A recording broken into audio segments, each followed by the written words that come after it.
I don't have much new to say about my cancer. Thursday, I had my fourth chemo treatment. Wonderfully, I have made it through all of them so far with comparative ease. I have only thrown up once. The primary effect has been to make me very tired. I've always preferred work to sleep. And I had to go home from work 4 hours early Thursday because I was out of gas. I went home and slept 10 hours, and before cancer, I hardly ever slept 8 hours of my life. But enough about me and my cancer. The thing I really want to talk about, the things I really want to talk about are much more important than whether I live or die. We're dealing with cancer, and the way we are dealing with it is because we believe in the Bible and because we believe in Jesus. Jesus is the most unique person in history. The great Swiss historian Philip Schaff put it like this: Jesus of Nazareth, without money and arms, conquered more millions than Alexander, Caesar, Muhammad, and Napoleon. Without science and learning, he shed more light on matters human and divine than all the philosophers and scholars combined.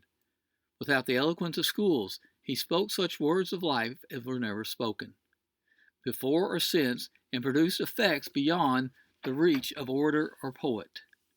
Without writing a single line, he set more pens in motion and furnished themes for more sermons, orations, discussions, learned volumes, works of art, and songs of praise than the whole army of great men of ancient times and modern.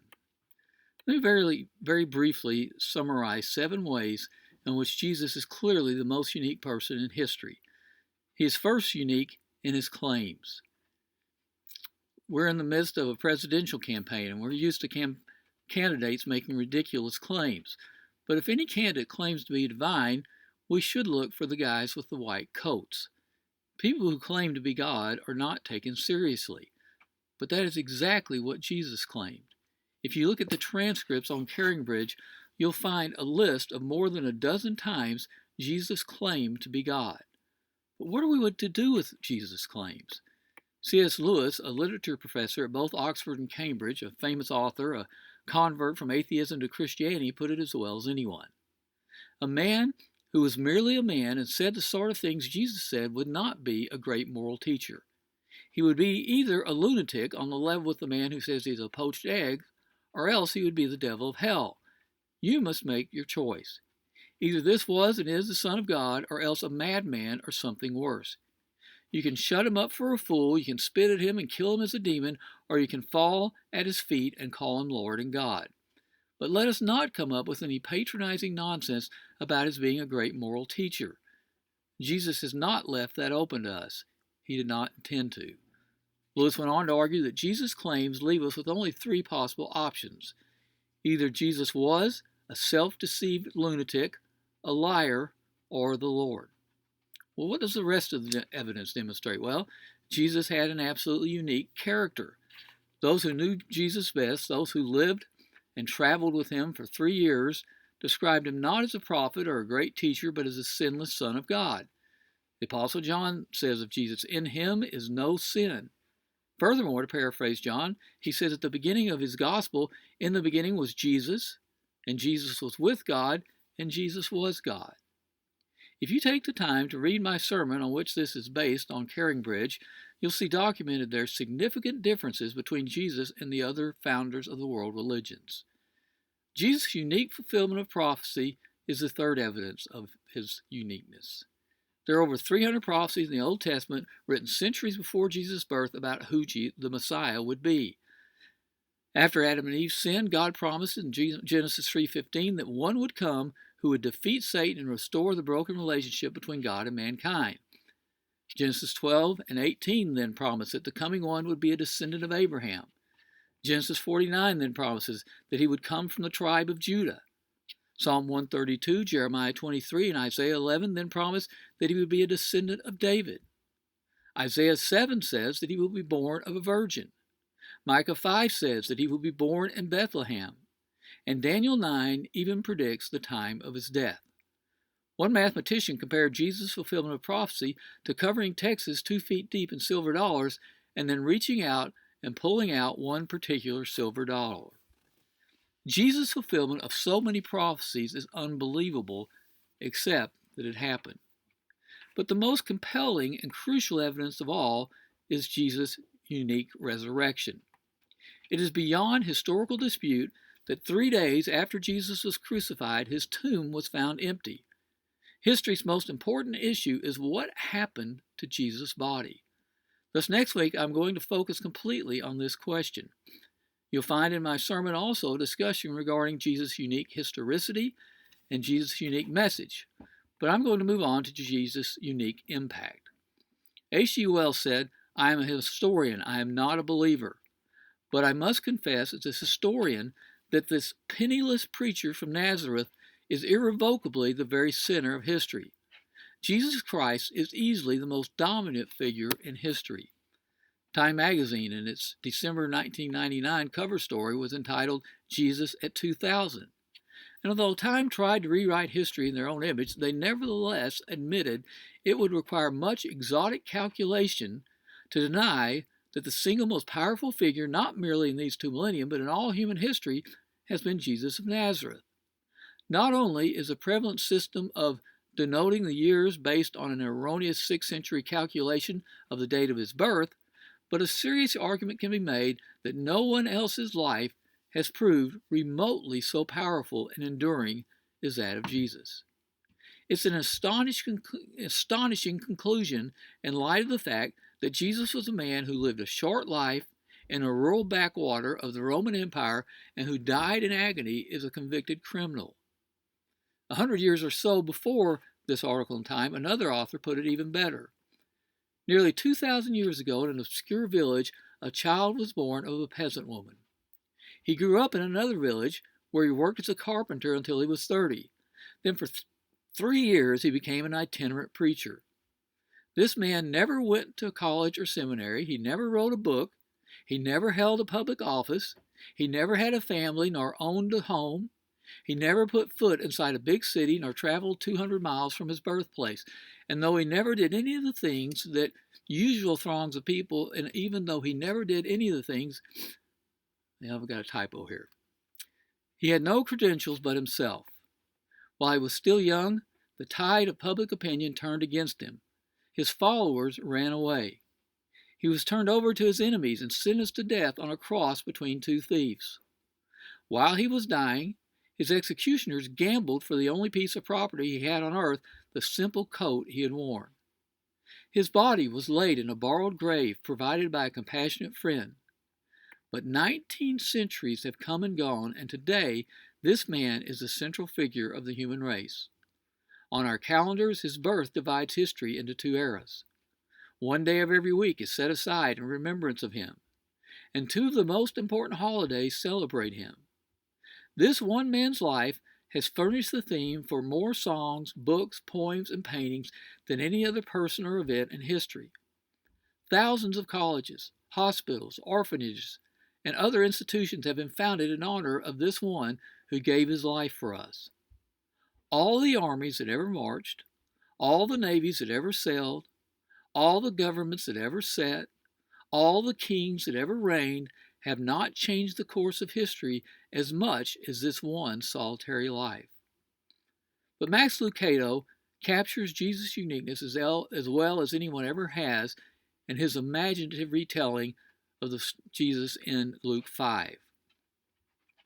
The last thing I wanted to do was fish, but that's exactly what Jesus wanted to do. I had fished all night. My arms ached, my eyes burned, my neck was sore. All I wanted to do was to go home and let my wife rub the knots out of my neck.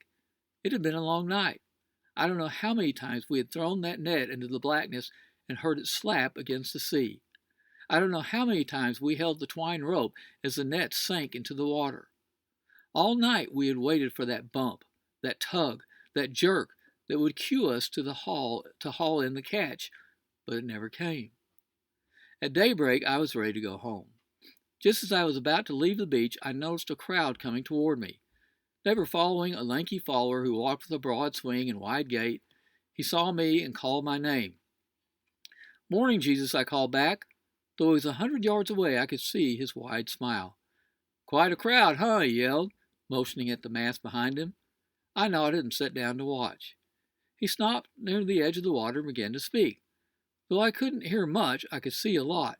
I could see more and more people coming. With all the pressing and shoving, it was a wonder that Jesus didn't get pushed into the water. He was already knee-deep when he looked at me. I didn't have to think twice. He climbed into my boat, and John and I followed. We pushed out a bit. I leaned back against the bow, and Jesus began to teach. It seemed that half of Israel was on the beach. Men had left their work, women their household chores. I had even recognized some priests. How they listened. Excuse me. They scarcely moved, and yet their eyes danced as if they were in some way seeing what they could be. When Jesus finished, he turned to me. I stood and began to pull up the anchor when he said, "Push out in the deep water, Peter. Let's fish." I groaned. I looked at John. We were both thinking the same thing. As long as he wanted to use the boat for a platform, that was fine. But to use it for a fishing boat, that was our territory. I started to tell this carpenter preacher, "You stick to preaching, I'll stick to fishing." But I was more polite. We'd worked all night, we'd not caught a thing, but he just looked at me while John waited for my cue. I wish I could say I did it because of love. I wish I could say I did it out of devotion, but I can't. All I can say is that there's a time to question and a time to listen. So as much as with a grunt as with a prayer, we pushed out. With every stroke of the oar, I muttered. With every pull of the paddle, I grumbled. No way. No way. Impossible. I may not know much about other things, but I know about fishing. All we're going to do is to come back with some wet nets. The noise on the beach grew distant, and soon the only sound was the smack of the waves on the hull. Finally, we cast the anchor. I picked up the heavy netting, held it waist high, and started to throw it. That's when I caught a glimpse of Jesus out of the corner of my eye. His expression stopped me in mid-motion. He was leaning out over the edge of the boat, looking out in the water where I was about to throw the net, and get this, he was smiling. A boyish grin pushed his cheeks high and turned his round eyes into half moons. The kind of smile you see when a child gives a gift to a friend and watches as it's being unwrapped. He noticed me looking at him, and he tried to hide the smile, but it persisted. It pushed at the corners of his mouth until a flash of teeth appeared. He had given me a gift and could scarcely contain himself as I opened it. Boy, is he in for disappointment, I thought as I threw the net.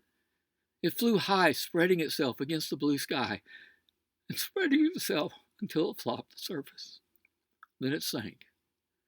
I wrapped the rope once around my hand and sat back for a long wait, but there was no wait. The slack rope yanked taut and tried to pull me overboard. I sat with my feet against the side of the boat and yelled for help. "John!" Jesus sprang to my side. We got in just before we got the nets in just before it began to tear. I'd never seen such a catch. It was like plopping down a sack of rocks in the boat. We began to take in water. John screamed for the other boat to help us. It was quite a scene.